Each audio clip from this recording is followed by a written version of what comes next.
Yes, I think for at least 6 months, Iran can do that. This is a war that Trump and Netanyahu started. And yes, they have a strong militaries. Both of them are nuclear regimes. The US spends 100 times more on its military in comparison to Iran. They attacked Iran illegally. They want to change Iran's borders. This is what Trump is saying. They want Iranian oil. This is what uh, Trump is saying. This Lindsey Graham, this foolish US senator, he's saying that US will control 31% of global oil reserves. And he's saying he's adding Venezuelan oil plus Iranian oil. So Iran has no choice but to defend itself, and Iran's ability to do that is limited. Iran has these drones, Iran has ballistic missiles, and Iran has access to a Strait of Hormuz. So in order to keep the country intact, the Iranian leaders have to use the means that they have available. This is not about a Strait of Hormuz being open or closed. This is about an illegal war on Iran. They are bombing Iran every day. Just about 45 minutes ago, they bombed Tehran again, and they need to stop. They need to stop. Why is the Strait of Hormuz closed? Because of this illegal attack. How can it be open? It's very easy. Americans and Israelis can stop bombing Iran, and they can pay for all the damages that they have caused, and they can promise not to attack Iran again. That's how you can get the Strait of Hormuz open. So these countries that don't like a Strait of Hormuz to be closed, they can put pressure on US and Israel to stop their illegal bombing of Iran, and pay these countries need to pay for the damages and promise not to attack Iran. That's how you can get the Strait of Hormuz open. That's one option. The other option is being upset. You can expect to be upset for the next 6 months at least. Yes, I think it's possible. Iran started attacking US bases. The other day, they attacked the bank in Iran. Iran attacked banks, American-owned banks. If they attack Iranian oil facilities, there are a lot of American oil companies that have a lot of investment. All of them will be burned. Iran will burn every single asset that the US has in this part of the world. This is one choice. The other choice is that they stop attacking Iran. No, their objective was to change Iran's government. They have managed to unite Iranians more than any Iranian politician could do. They want to change Iran's borders. They're not going to be able to do that. They want Iranian oil. They're not going to have that. They have killed over 1,400 civilians. They have damaged a lot of civilian infrastructure. We're dealing with the Epstein class. They're killing little Iranian girls, raping little American girls. They have done a lot of damage, a lot of criminal behavior, but they are not going to be able to achieve their goals. And the reason is simple. Iranian soldiers are fighting for Iran, and they're fighting for this region. They're fighting for Pakistan, for this region. And American soldiers are fighting for Israel and the Epstein class. Iranians will win. The human cost is very great. It's very extensive. But what is the choice? There is no other choice. They want to take over Iran. If they manage to get away with this type of attacks, they want to attack Iran every few months. They attacked in June. They're attacking this month. Iran has no choice but to resist. And yes, the cost is very high, but this is what you have when you're dealing with genocidal people. There is no other choice. There was a diplomatic solution, according to the Omani foreign minister. They rejected that. Iran has no other choice. American bases are legitimate targets. Iran is not attacking these countries. Iran is attacking American assets. This was probably a mistake to let Americans create all these bases in this part of the world. They're not bringing security to these Persian Gulf countries. They are not protecting these Persian Gulf countries. These Persian Gulf countries are protecting Americans. So these are independent countries. They can make decisions on what they should or should not do. But under Article 51 of the UN Charter, Iran has the right for self-defense. That means that if you're attacked, you can fight back. You can use military force against the countries that have used military force against you. And these bases are legitimate military targets. Netanyahu has been successful in getting American soldiers to fight his war against Iran. He wants to get the Saudi soldiers to do the same. He wants to get the Qatari soldiers to do the same. Maybe he wants to get Pakistani soldiers to do the same. But I think these countries will realize that working with Netanyahu against Iran is not a good idea, because if Americans and Israelis can create a domination in the Middle East, if they can dominate the Middle East, if Iran is out of the picture, then these countries will be next. We have Netanyahu talking about greater Israel already. We have the US ambassador in Washington talking about greater Israel already. Greater Israel means Saudi territory, Egyptian territory, Jordanian territory, Syrian territory, Iraqi territory. Iran is not interested in territory of these countries. Israel is. We understand they are feeling some discomfort. They watched the genocide in Palestine for 2 years without doing anything. So we know that they can sit and watch.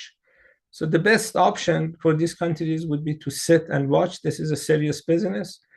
This is, we are not expecting them to fight Israelis and Americans, but we are expecting them to realize that Iran is also fighting for them.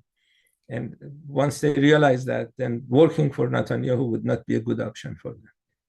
There is this culture of resistance. Netanyahu, on the first day of attacks, asked Iranians to come to the streets in millions. They are, but they're chanting against Netanyahu and Trump.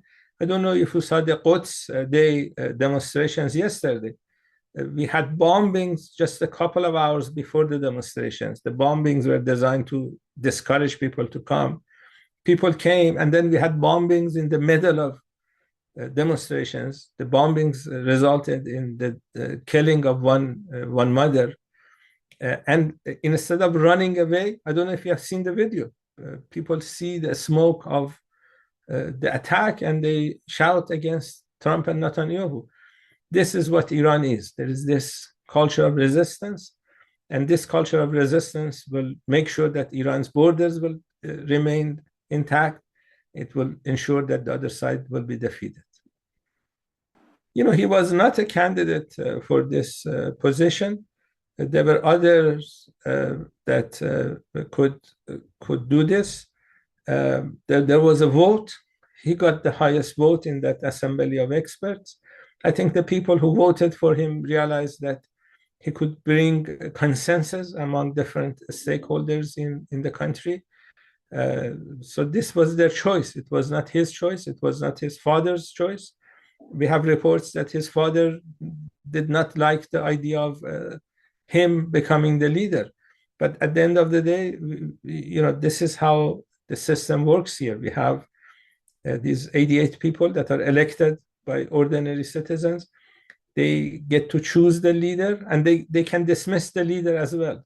It's not we don't have a kingdom. They can dismiss the leader whenever they want. There are some qualifications for the leader. If the person has it, they vote for him. If they think that he doesn't have some of those qualifications, they can dismiss him and bring someone else. Iran does not have nuclear weapons. Since you're a good journalist, you can go to dni.gov. This is Director of National Intelligence. They provide an annual report. It's called Annual Threat Assessment. A couple of months before the June attacks, the consensus of the US intelligence community on Iran's nuclear program was three things. Number one, Iran does not have nuclear weapons. Number two, Iran does not have a nuclear weapon program. Number three, the Iranian leaders have not decided to have a nuclear weapon program. When they asked Trump about the consensus of the US intelligence community, He dismissed it and he went with Netanyahu's version. Netanyahu has been saying that Iran will have a bomb in a few weeks. He has been saying that for the last 20 years. And the video even is available. Tulsi Gabbard, the head of the intelligence community, went to the Senate Intelligence Committee and he read this report, this consensus report. So if they were worried about Iran's nuclear program, they would not get out of the nuclear agreement. Under the nuclear agreement, Iran could not enrich more than 3.65%. You cannot find any nuclear scientists. You have a lot of nuclear scientists in Pakistan. You can talk to them. You cannot do a nuclear weapon with 3.65% enrichment. And Iran was undergoing extensive inspections under the nuclear agreement. So they could go back to that agreement. They could do another agreement. Another agreement was possible, according to Omani foreign minister. But they wanted to change Iran's government. That's why they were not interested in a nuclear agreement. And you cannot bomb knowledge. So there are a lot of people in Iran that are asking for nuclear weapons. I don't know if the country will decide to do that, but I know that the best way for the other side to make sure that Iran did not have nuclear weapons was not to bomb Iran. The best way was to have an agreement with Iran. You know, one of the reasons they are attacking Iran is, this is what the Senator Lindsey Graham said, they want to have leverage against China, name China. They don't have leverage against China now by controlling the Persian Gulf. They can have that leverage. Right now, they don't put pressure on countries like Saudi Arabia or Qatar for selling oil to China because this will increase the value of Iranian oil. But if they can get rid of Iran, control the whole region, that would be a leverage against China that they don't have.